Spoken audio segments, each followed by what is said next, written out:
The sky has always carried its mysteries of speed, bravery, sacrifice, and silent signals understood only by those who have flown through combat clouds. But imagine those mysteries resting on the shoulders of a child. Imagine an ordinary commercial. Flight interrupted by a single name spoken over a military frequency. Name powerful enough to freeze time and silence. Every doubt on board. This wasn't simply about a passenger or a troubled flight. It was about a girl in seat 7A, young, maybe 16 or 17, whose past was heavier and far more dangerous than anyone around her could have guessed. It was a peaceful morning over the Atlantic. Travelers moved down the jet bridge with rolling luggage, some irritated, some half asleep. Families argued over overhead space. Business professionals scrolled through their phones. Children hugged tablets and stuffed animals. Among them was a quiet teenage girl with a small frame and a faded backpack decorated with worn patches. A crooked pilot's wings pin clung to the strap, nearly hidden by frayed fabric. She settled into seat 7A by the window without a word pressing, her palm lightly against the cold glass, as if greeting the clouds outside. The crew performed their routine, doors secured. Safety briefing delivered. Engines rising into a steady hum as the aircraft lifted smoothly into the sky. Soon the Atlantic shimmered beneath them like polished silver, then something shifted at first. It was only a fleeting shadow outside the window, a blur of gray cutting through clouds. The girl noticed immediately. Her expression sharpened with recognition long before anyone else sensed trouble. Another flash appeared, this time unmistakable. A sleek gray fighter slid into view, just feet from the aircraft. A United States Air Force F-22 Raptor. Gasps rippled through the cabin. Phones lifted, tapped. The captain's voice came over the intercom, composed but tight. The aircraft was being escorted by military jets. Everyone was instructed to remain seated. Moments later, a second Raptor appeared on the opposite side. Both aircraft flying so close their details were visible against the morning sky. Fear spread quickly among the passengers. Questions collided, in anxious whispers. But the girl in 7A remained steady. Her breathing slowed. Her posture changed. "They're not here for the plane," she murmured quietly. "They're here for me." Then the cabin speakers crackled with a metallic voice from military communications. "Seat 7A, do you copy?" Silence swallowed the cabin. "Seat 7A, call sign Falcon, respond." Every face turned toward her. The man beside her stared in disbelief, reluctantly. She reached into her backpack. Passengers tensed, unsure of what she might pull out. Instead, she produced a battered military headset and connected it beneath her seat. Her voice, calm and authoritative, flowed into the channel.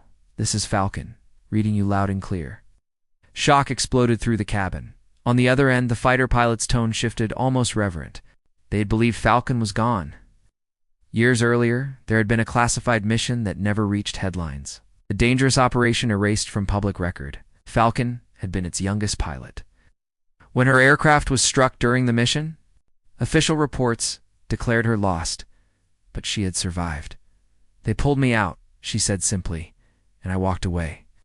The Raptors tightened their protective formation around the airliner. Then came new urgency.